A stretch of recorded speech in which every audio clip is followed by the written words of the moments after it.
नमस्कार, आप देख रहे हैं केएच लाइव हिमाचल और मैं हूं आपके साथ पूजा राजपूत। सबसे पहले तो आप सभी दर्शकों को केएच लाइव की पूरी टीम की तरफ से दीपावली की हार्दिक शुभकामनाएं। हिमाचल प्रदेश एक ऐसा राज्य जो अपनी प्राकृतिक सुंदरता, अनूठी संस्कृति और लोक परंपराओं के लिए जाना जाता है। यहाँ की वादियों में न सिर्फ बर्फ की सफेदी बसती है, बल्कि सदियों पुरानी परंपराओं की गर्माहट भी महसूस होती है।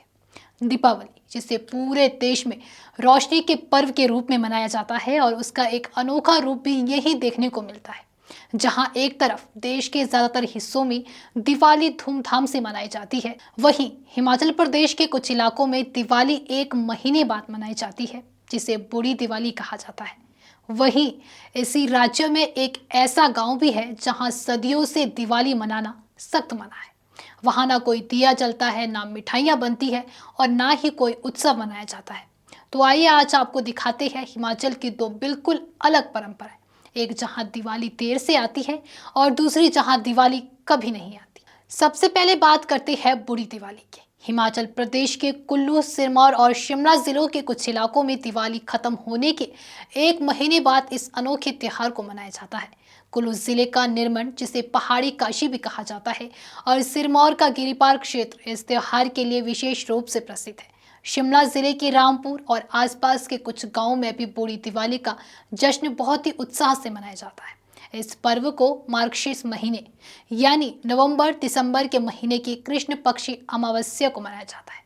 ये वही समय होता है जब देश के बाकी हिस्सों में दिवाली को बीते हुए एक महीने हो चुका होता है, लेकिन हिमाचल में तब शुरू होती है मशालों की रौनक, पारंपरिक वाद्य यंत्रों की थाप और रात भर चलने वाले लोक उत्सवों की।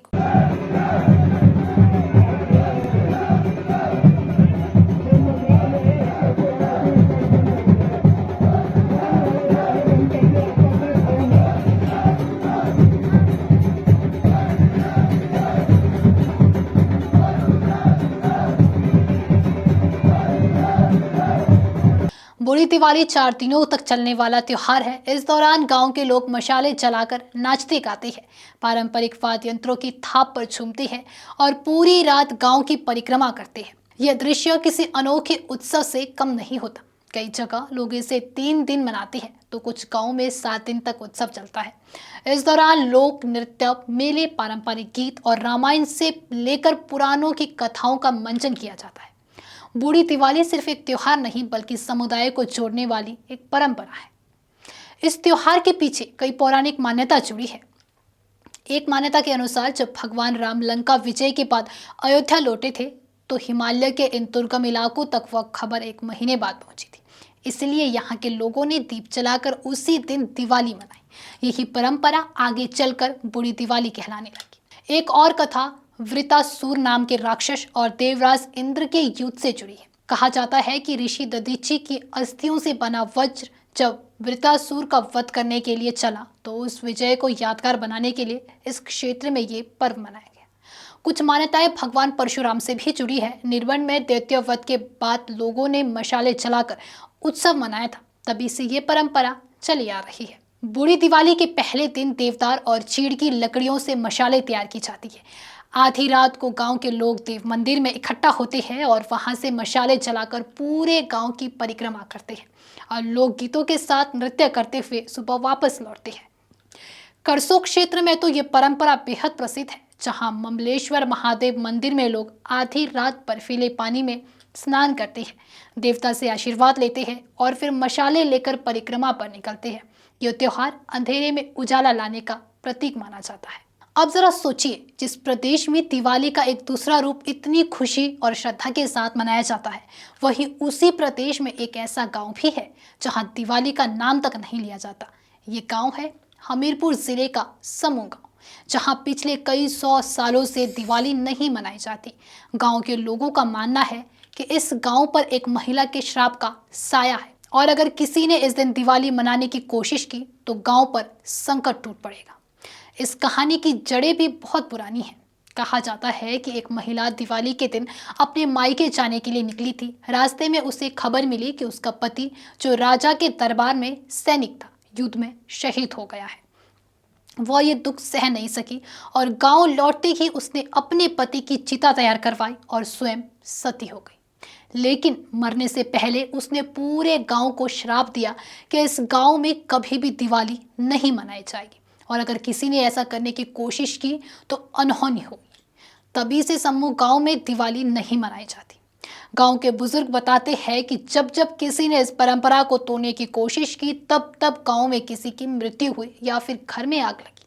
कई परिवारों ने गांव छोड़कर दूसरे शहरों में बसने की कोशिश की, लेकिन उनका कहना है कि श्राप ने उनका पीछा वहां भी नहीं छोड़ा। कुछ परिजनों ने बाहर जाकर दिवाली मनाई और अगले ही दिन उनके घर में अनहोनी हो गई। गांव में दिवाली के दिन ना कोई दिया जलाता है, ना पकवान बनते हैं, ना ही कोई बधाई संदेश।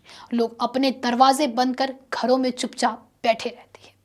ग्रामीणों के अनुसार कई बार गांव को श्राप से मुक्त करवाने के लिए यज्ञ और हवन भी करवाए गए, लेकिन हर बार कुछ ना कुछ अनहोनी हो गई।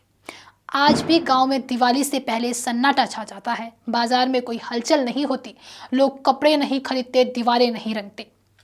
दिवाली के दिन पूरे गांव में सिर्फ एक ही जगह दीपक जलता है, उस सती महिला की मूर्ति के सामने। बाकी पूरा गांव अंधेरे में डूबा रहता है।